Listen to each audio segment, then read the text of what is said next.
uma boa tarde para você. Tá começando ao vivaço aqui na tela da TV Câmara, o Hora do Esporte para você. Vamos juntos nesta segunda-feira até as 3 da tarde, trazendo as principais informações do esporte aqui da nossa cidade. Aqui comigo ele, jornalista, repórter esportivo, o Barbinha da TV Câmara, o nosso querido Paulo Ricardo. Tudo bem, Paulito? Boa tarde. Tudo bem, Vieira? Boa tarde para você, boa tarde a todos que estão ligadinhos aqui no Hora do Esporte. É uma alegria imensurável levar as informações para o telespectador em casa. Você tá meio rouco, Paulito? Vieira, eu fui assistir o jogo do São José na arquibancada e foi com muita emoção, tanto que eu xinguei o lateral esquerdo ali, não tá escrito. Fiquei sem voz. Que beleza. E aqui com a gente também o nosso intérprete de Libras, o nosso querido Luiz Fernando, voltou de férias, ele tava mal, tava lá em Maragogi, só sargando. Que beleza, Luizão, tudo bem?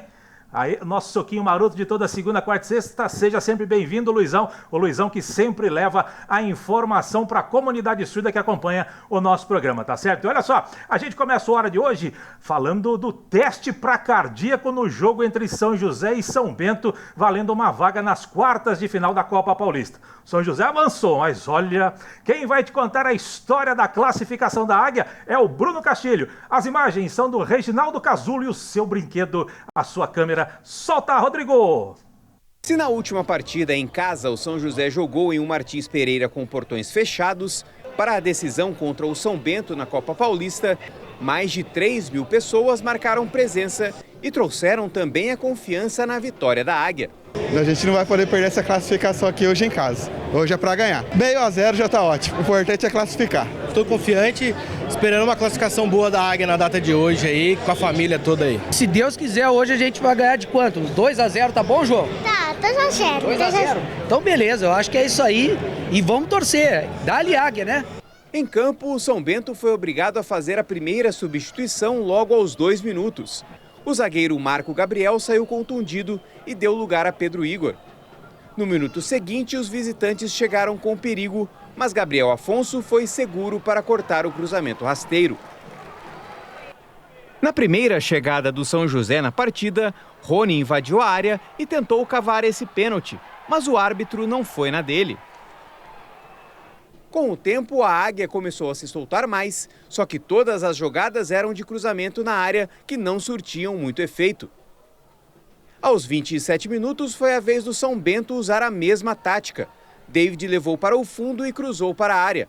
Na segunda trave, Léo Príncipe de voleio abriu o placar para o Bentão. São Bento 1-0. O gol parece ter desestabilizado o São José, como nesse lance, em que Brandão não se entendeu com o goleiro Gabriel Afonso. Para a segunda etapa, o São José voltou modificado, com a entrada de Gustavo Henrique e Luiz Gustavo. E a mexida deu resultado logo no primeiro minuto. Luiz Gustavo cruzou, Vinícius Tanque deu um voleio e o goleiro Rafael Pascoal fez um verdadeiro milagre para impedir o gol de empate da Águia. Precisando do resultado, o São José pressionava, como nesse chute, em que o goleiro Rafael defendeu no centro do gol. E só dava São José, mas pela frente um paredão chamado Rafael Pascoal, que defendia todos os ataques. A partir daí, o jogo virou um ataque contra a defesa. Era todo o São José para frente e todo o São Bento se defendendo como podia. E de tanto insistir, o empate veio aos 28 minutos. Depois desse cruzamento, a bola passou por todo mundo na área, menos por Gustavo Henrique, que chutou e contou com um desvio na perna do zagueiro, fazendo a bola entrar de mansinho. Na única vez em que o São Bento chegou no segundo tempo, o goleiro Gabriel Afonso saiu bem nos pés do atacante adversário. Aos 48 minutos, fim de jogo. Com um empate, a decisão da vaga nas quartas de final seria nos pênaltis. Na primeira cobrança, Gabriel Afonso defendeu. Mas Gustavo Brandão também perdeu a primeira cobrança do São José. Depois do empate em 3-3 na série de 5 cobranças, a decisão foi para as alternadas. Nessa fase, todos os cobradores converteram seus pênaltis. Aí foi a vez do zagueiro Vitão, o único do São Bento que ainda não havia batido. Ele tomou pouca distância e isolou a cobrança. coube ao goleiro Gabriel Afonso brilhar de novo. Ele converteu o pênalti e fechou o placar em 9-8, carimbando a vaga da Águia para as quartas de final da Copa Paulista. Nada muito complicado para quem, segundo o próprio Gabriel, estava preparado para o momento. Eu costumo dizer, né, que é melhor estar pronto e não precisar, né, do que precisar e não estar pronto. Né? E nós trabalhamos na semana, né, cobrei pênalti na semana, né, dessa mesma maneira. Nós esperávamos, claro, ganhar no tempo normal, só que nem sempre é como a gente quer. Mas a gente tem que estar pronto para qualquer ocasião, assim como foi hoje. Foi uma noite de emoção pura aqui no estádio Martins Pereira para os torcedores, jogadores e também para o técnico Marcelo Marelli. Agora, com um passo assegurado nas quartas de final da Copa Paulista, o comandante da Águia do Vale espera não ter que passar por todo esse sofrimento novamente. E até o limite dos pênaltis, acho que ninguém quer. Eu nem vi o pênalti do Gabriel, para falar a verdade. Os dois últimos eu nem vi, né? Porque, enfim, estava olhando, não estava dando muito certo. O último que eu nem vi, onde o jogador dele bateu que perdeu. E do Gabriel também só esperei a comemoração, né? O Gabriel já, desde a época do Sertãozinho com a gente, treina bastante pênalti. Não é o ponto forte dele, né? Mas, graças a Deus, conseguiu fazer a última cobrança ali e a gente saiu classificado. Mas com ou sem emoção, o objetivo da Águia do Vale é passar de fase e chegar até a tão esperada final. Agora não importa como a gente vai classificar. Se a gente classificar nos pênaltis todos os jogos, for campeão assim, para mim tá ótimo. Eu deixo assim mesmo, entendeu? Então é importante passar, tentar evoluir, tentar consertar os pontos que a gente vem errando. Mas é importante que a gente classificou e o grupo tá com a moral alta.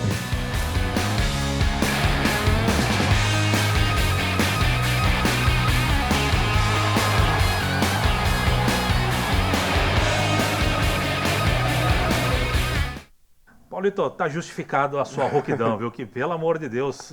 Agora, Paulito, não sei se você concorda comigo, dos jogos que o São José fez desde a fase de classificação, esses 2 jogos contra o São Bento, em que pese, empatou lá, empatar não é mau resultado lá em Sorocaba, e ontem este empate, jogo nervoso, a gente sabe das circunstâncias, mas eu acho que o São José, das partidas que fez, as 2 piores foram essas contra o São Bento.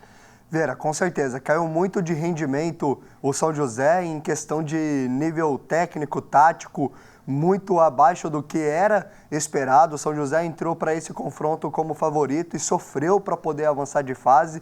Nesse jogo, na minha opinião, o técnico Marcelo Marelli errou muito, inclusive na escalação inicial, improvisando o Fidelis ali para jogar de lateral direito, tanto que no segundo tempo, quando ele corrigiu a escalação que ele tinha feito, colocando o Luiz Gustavo para jogar ali, o time melhorou, ganhou mais produtividade, ganhou meio campo. No primeiro tempo, o São José não conseguia trabalhar as jogadas ali, construir, só ligação direta, chutão, inversão de jogadas toda hora errado. Então isso vai trazendo nervosismo também, o gol que sofreu aumentou ainda mais a tensão. Então acho que o São José se classificou, foi com emoção, mas não jogou bem não, Vera. Muito bem, vamos dar uma olhadinha aqui como é que ficaram os jogos desses jogos de volta das oitavas de final. Na sexta-feira, União São João, um jogo polêmico lá em Araras, venceu o Noroeste por 3-0. E o Noroeste tinha vencido por 1-0, União São João virou União classificado. Portuguesa Santista tinha vencido fora de casa por 1-0, mas tomou 2-0 em casa, o Oeste classificado. São José passou nos pênaltis 9-8 depois do empate em 1-1. O Grêmio Prudente tinha empatado no jogo de ida em 0-0, venceu por 2-0, avançou. 15 de Piracicaba havia perdido fora de casa, mas em casa fez o dever de casa, venceu por 2-0, despachou Araçatuba, o 15 passou. O Monte Azul perdeu em casa para a Francana depois de empatar no jogo de ida em 1-1.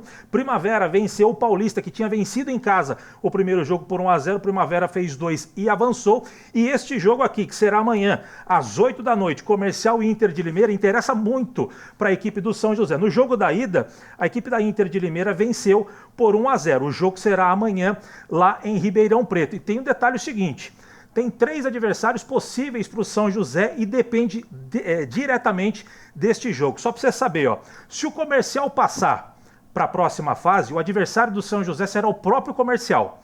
Se a Inter de Limeira passar com vitória ou empate, o São José vai pegar a Inter de Limeira. Agora, se a Inter de Limeira avançar na decisão por pênaltis, o que significa que ela vai perder o jogo por 1-0, porque só esse resultado, ou por 1 gol de diferença, só por essa circunstância o jogo vai para pênaltis, A Inter de Limeira passando nos pênaltis, o adversário do São José será a Francana. Ou seja, esse jogo vale muito e o Marelli e toda a sua comissão técnica vão ficar de olho diretamente nesse jogo, porque justamente Comercial e Inter de Limeira podem ser adversários do São José, além da Francana. Vamos acompanhar, na quarta-feira a gente vai ter a definição e, claro, a gente informa para você aqui no Hora do Esporte quem será o adversário do São José nas quartas de final. O que é sabido é que o São José fará o segundo e decisivo jogo dessas quartas de final em casa, independente do adversário, por ter a melhor campanha que essas 3 equipes que eu falei, tá certo? A gente vai para o primeiro intervalo do dia, não sai daí, já voltamos.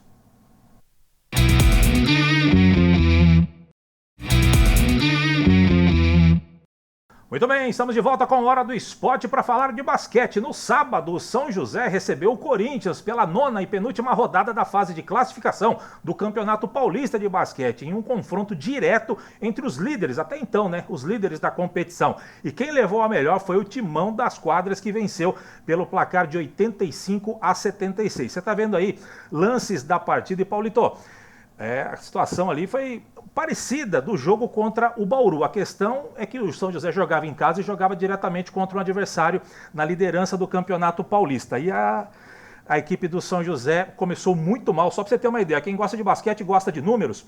Primeiro quarto, vitória do Corinthians, 26-16, 10 de vantagem.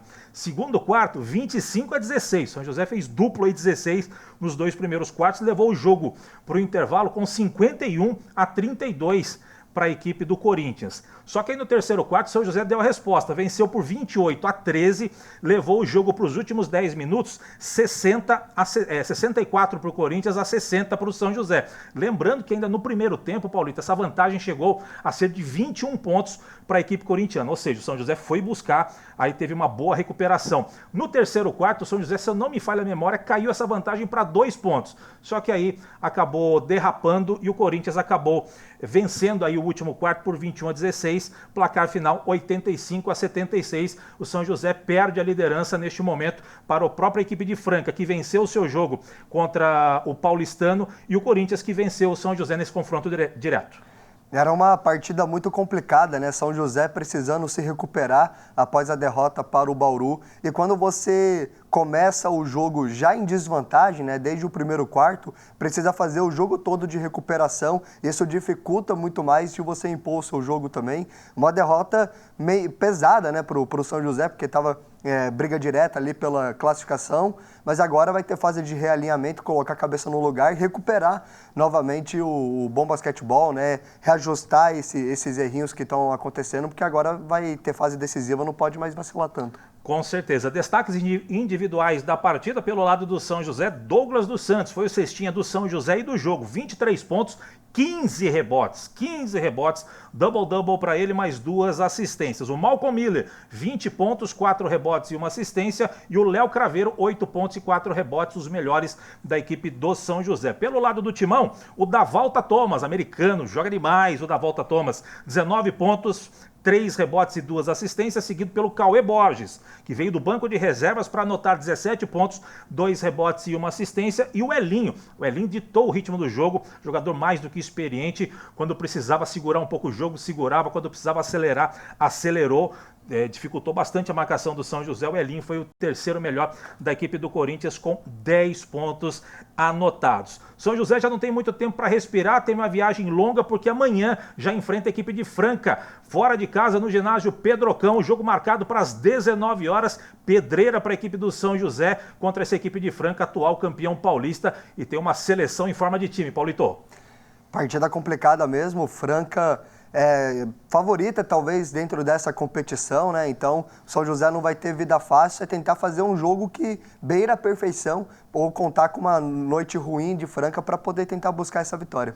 Rodrigo, coloca pra gente, por favor, a classificação do Campeonato Paulista, que agora tem Franca como líder isolado ao lado, isolado entre aspas, né? Junto com o Corinthians, aqui as duas equipes com 7 vitórias e 2 derrotas, mas no confronto direto tem aí a vitória de Franca para cima do Corinthians. O São José agora cai para a terceira posição com 6 vitórias em 3 jogos, depois na sequência Paulistano, Rio Claro, Bauru, Mogi, Pinheiros, Osasco, Liga Sorocabana e Limeira. Portanto, amanhã 7 da noite, contra a equipe de Franca, lá no ginásio Pedrocão. Franca e São José pela última rodada da fase de classificação, e vai ver a classificação final para definir o chaveamento da fase de realinhamento. Os 5 primeiros ficam no grupo, do 6º ao 11º, eles ficam no segundo grupo, jogam entre eles, comando invertido. A gente explica melhor isso na quarta-feira, tá certo? Paulito, mudando de assunto, falando do Campeonato Paulista Sub-20 da Série B. O time do Atleta Cidadão, que é representado aí pelo Joseense, o Tigre do Vale, já havia vencido o time de Itaquaquecetuba no jogo de ida, lá em Itaquá por 1-0, e jogava por um empate para se classificar, só que fez melhor. Venceu de novo o time da região metropolitana de São Paulo por 1-0 e garantiu a classificação às semifinais da competição, que vale vaga na elite do futebol paulista Sub-20 no ano que vem. O gol do Joseense foi marcado por Thiago aos 27 do primeiro tempo, em jogo realizado no campo do João do Pulo na última sexta-feira. Agora, o time do Atleta Cidadão / Joseense encara o Porto Futebol, é um futebol separado aí, da cidade de Porto Feliz, com datas e locais ainda a serem definidos pela Federação Paulista de Futebol. Isso deve acontecer hoje à tarde, Paulito. Um time com características americanas, né? Só faltou falar que não joga bola, joga soccer. Bom, o Joseense está fazendo uma ótima campanha, né? O time invicto não perdeu ainda dentro da competição e sempre que enfrentou o Itaquá dentro do Campeonato Paulista, o São José foi favorito, o São José conseguiu jogar melhor. Agora nas semifinais vai ter uma parada dura, tem que continuar mantendo um bom desempenho para poder chegar na finalíssima e garantir esse acesso aí. Joseense, que pode ser o único representante do Vale do Paraíba na Série A do Paulista no ano que vem. Então fica a nossa torcida aí, parabéns para todo mundo. Vou fazer igual o Raul Gil. Fala Itaquaquecetuba. Itaquaquecetuba. Muito bem, Paulo, então você tá bem demais. Paralelepípedo também, essas maravilhas. Pindamonhangaba. Pindamonhangaba. Muito bom. O Paulinho tá demais, tá arrasando, tá reestreando aqui na Hora do Esporte, ele tá demais. Sucesso pros meninos do Joseense, um abraço pro Sandrinho, que é o técnico do Joseense / Atleta Cidadão, o rei da Bélgica, o nosso querido Sandrinho. Um abraço pra você e toda a rapaziada, a molecada aí do Sub-20 do Atleta Cidadão, também do Joseense, tá certo? Paulito, mudando de assunto também, falando dos garotos do Sub-17 do São José. Eles golearam o Araçatuba Futebol Clube por 5-1 ontem pela manhã no estádio Martins Pereira pela segunda rodada da terceira fase do Campeonato Paulista da categoria. Os gols dos meninos da Águia foram marcados por Lucão 2 vezes, o Marcão, que é artilheiro da competição com 16 gols, e Gustavo Santos e também o Biel. O gol do Araçatuba foi marcado de pênalti por Júlio César. Com 2 rodadas, a Águia do Vale está na liderança do grupo 33, repita, 33, com 3 pontos, igual às outras 3 equipes do grupo, que é o Juventus, o Ituano e também o Araçatuba. Só que a Águia fica na liderança justamente pelo fato dos gols pró a favor do São José, ou melhor, do saldo de gols, que neste momento o São José tem 3 em relação aos outros, está na frente. No próximo sábado, dia 6, os meninos da Águia visitam o Juventus, lá na Rua Javari, no estádio Conde Rodolfo Crespi, Paulito.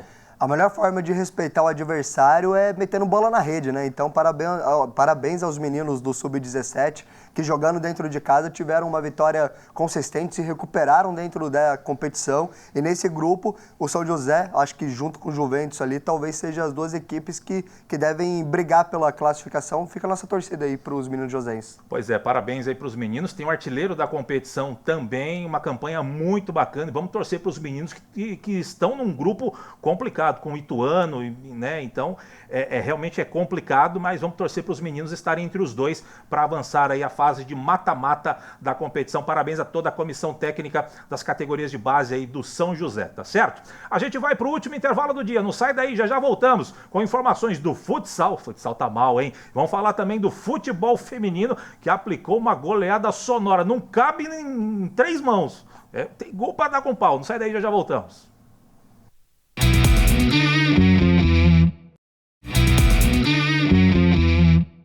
Muito bem, estamos de volta com Hora do Esporte para falar de futsal, hein? Já eliminado, São José Futsal foi até Cascavel, no Paraná, enfrentar os donos da casa pela 19ª rodada da Liga Nacional e infelizmente sofreu mais uma goleada na competição. Vamos ver os gols? Solta, Rodrigo! Pela 19ª rodada da Liga Nacional de Futsal, no ginásio Odilon Reinhardt, em Cascavel, no Paraná, o primeiro foi dos donos da casa e saiu com menos de 2 minutos de bola rolando. Dudu recebeu aqui na direita, pisou para o meio e soltou a bomba. A bola desviou em Gustavinho e matou o goleiro David. Aberto o placar no Paraná. Dudu é o nome do gol. Cascavel 1, São José 0. O segundo do Cascavel saiu depois que Rafael perdeu na intermediária para Scheffer, que roubou e mesmo desequilibrado deu de bico no cantinho de David, que ficou na bronca com Rafael. Scheffer foi para a rede. Cascavel 2, São José 0, placar do primeiro tempo. Com menos de 2 minutos de jogo na segunda etapa, o terceiro do Cascavel. Repare, Dudu bateu o lateral para Bazinho e foi pro ataque. Bazinho lançou, Roney e David se atrapalharam e Dudu foi mais esperto e tocou pro fundo das redes do São José. Para desespero de David, era o terceiro do Cascavel no desacerto entre Roney e David. Dudu foi pra rede, Cascavel 3-0. Restando pouco mais de 13, o quarto do Cascavel. O São José jogando com o goleiro Linha foi pro ataque. No passe errado de Mateuzinho, Lucão recuperou, carregou, penteou a bola 2 vezes e tocou pro fundo do gol vazio do São José. Era o quarto do Cascavel, Lucão. Cascavel 4, São José 0. E restando 40 segundos para o fim do jogo, mais um dos donos da casa. Roney tocou na fogueira para Gustavo, que perdeu. Carlão ficou com ela e rolou para o meio para Vitinho, só tocar para o fundo do gol vazio e fazer o quinto do Cascavel no jogo. Vitinho foi para a rede e terminou assim, final no ginásio Odilon Reinhardt em Cascavel. Cascavel 5, São José Futsal 0. Pois é, Paulito, que goleada mais uma. O São José vem fazendo uma das piores campanhas em toda a sua história dentro da Liga Nacional e pode terminar com a pior campanha da sua história. Hoje o São José é o 21º colocado com apenas 10 pontos em 19 partidas até aqui. Realmente uma campanha muito abaixo. E, Paulito, olhando no papel a equipe do São José com nomes importantes, até a gente comemorava, entre aspas, né, comemorava a permanência do goleiro David, a permanência do outro goleiro do São José que me fugiu agora, Lucas. Enfim, outros jogadores, o Rony, o Gustavo, entre outros, né, o Gabriel Soares. A gente imaginava esse time aí com alguns reforços que chegariam, né, alguns troca-troca de atletas é absolutamente normal. Eu imaginei, esse time aí vai dar trabalho e, no entanto, parece que para essa temporada não deu liga. O São José já está eliminado, faltam ainda mais 4 rodadas para terminar a competição. O São José já realmente, agora, definitivamente, não tem mais nenhuma chance matemática de entrar entre os 16, vai cumprir tabela nos próximos 4 jogos. Quando a fase não é boa, nada ajuda, né, Vieira? Até os jogadores mais experientes começam a falhar também. Então, realmente, o São José está com um problema que não é a questão tática, é técnico, né? Dos 5 gols que tomou do Cascavel, confiança baixa. Dos 5 gols que tomou para o Cascavel, entregou os 5 gols, falhou nos 5 gols, teve azar também. Então, é complicado, É uma situação que acaba não ajudando e o time, infelizmente, se encontra nessa situação. E é verdade. E na próxima rodada vai enfrentar nada mais, nada menos que o Carlos Barbosa do Rio Grande do Sul, multicampeão, campeão de Libertadores, campeão mundial, campeão no Rio Grande do Sul, campeão de Liga Nacional, em que pese esse ano não está fazendo uma boa campanha, uma campanha, não vou dizer digna, mas uma campanha que o torcedor lá do Rio Grande do Sul está acostumado a ver o Carlos Barbosa. É uma fortíssima equipe, uma pedreira para a equipe do São José. Na próxima sexta-feira, 19 horas, na Farmaconde Arena. Claro, a gente vai acompanhar e vai informar para você aqui sobre o São José Futsal, que agora só cumpre tabela dentro desta Liga Nacional, tá certo? Todo sucesso e o apoio nosso, obviamente, para os garotos, podemos chamar de garoto, né? Os atletas do São José Futsal e também a comissão técnica comandada pelo Gabriel Pichu. Paulito, para a gente fechar o Hora de hoje, falando de futebol feminino, o São José aplicou uma goleada de 18-0 na estreia da Taça Paulistana ontem à tarde no estádio Martins Pereira. Os gols do São José foram marcados por Gabi Joyce 5 vezes, a Vitória Carolina mais 4, a Yasmin marcou 3, a Kailane e a Júlia Martins marcaram 2 e a Marina e a Johanna marcaram 1 cada uma. O resultado de ontem igualou a outra marca histórica do São José, que no ano de 2011 bateu o time do São Vicente pelo mesmo placar, de 18-0, só que pelo Campeonato Paulista daquele ano que teve o Santos como campeão. O time do técnico Adilson Galdino será... o próximo compromisso, né, do técnico Adilson Galdino, que comanda o São José, será no próximo sábado, dia 6 de setembro, às 15 horas, contra a equipe do São Bento, no estádio Walter Ribeiro, em Sorocaba. É válido a gente lembrar, Paulito, que o São José goleou 18-0 e o São José não tem absolutamente nada a ver com isso. Só que o time do Rio Branco de Americana veio apenas com 8 jogadoras, na sua relação total, entrou em campo com 8 jogadoras, sendo 7 de linha e uma goleira, e a maioria dessas atletas eram todas sub-17, ou seja, obviamente as garotas não aguentaram a pressão e sofreram essa goleada de 18-0. E como eu disse, o São José fez o dever dela, respeitando a adversária da forma que você disse no bloco anterior, fazendo gol, sem ficar passando o pé na bola, sem fazer gracinha, foi lá e fez os gols e venceu por 18-0, Paulito. A gente sabe que a realidade do futebol feminino muitas vezes é cruel, né? E cruel, inclusive, com as meninas que estão seguindo esse sonho de querer buscar um lugar ao sol, de competir, de jogar as competições, porque você vem com 8 atletas só, chega a ser até desumano, né? Colocar as jogadoras nessa situação, mas o São José não tem nada a ver com isso, fez os gols, venceu a partida, ganhou com dignidade. Essa taça paulistana, e ela é um pouquinho mais fraquinha mesmo, né? Mas o São José não tem nada a ver com isso, tem que jogar e jogar bem. É verdade, São José fez o seu papel e toda a nossa solidariedade também às meninas do Rio Branco que vieram aqui e honraram a camisa mesmo com todas as dificuldades que tiveram no jogo contra o São José, tá certo? Paulito, vamos embora? Partiu. Tá na hora. Paulito, um grande abraço para você, sempre um prazer tê-lo aqui, agora você em definitivo conosco aqui no Hora do Esporte. Te espero na quarta-feira pra gente falar muito mais de esporte. Quarta-feira, técnico do São José Vôlei, o Flavinho, eu tava com o Tavinho na cabeça. O Flavinho estará conosco pra gente falar de vôlei sobre a estreia no Campeonato Paulista. Paulito. Com certeza, vai ser uma resenha de qualidade, o time do vôlei joseense que está aí se preparando, né, para iniciar a temporada, então a gente se encontra quarta-feira. Muito bem. Luizão, um grande abraço para você, hein? Sempre um prazer tê-lo aqui. Aê, Luizão, sempre levando a informação para a comunidade surda que acompanha o nosso programa. A gente vai chegando ao final do programa de hoje, agradecendo a sua audiência, a sua paciência. Você fica agora com a programação da TV Câmara. Eu, Paulito, Luizão e grande equipe. A gente volta na quarta-feira para te deixar sempre muito bem informado. De minha parte, grande abraço, até quarta. Tchau, tchau.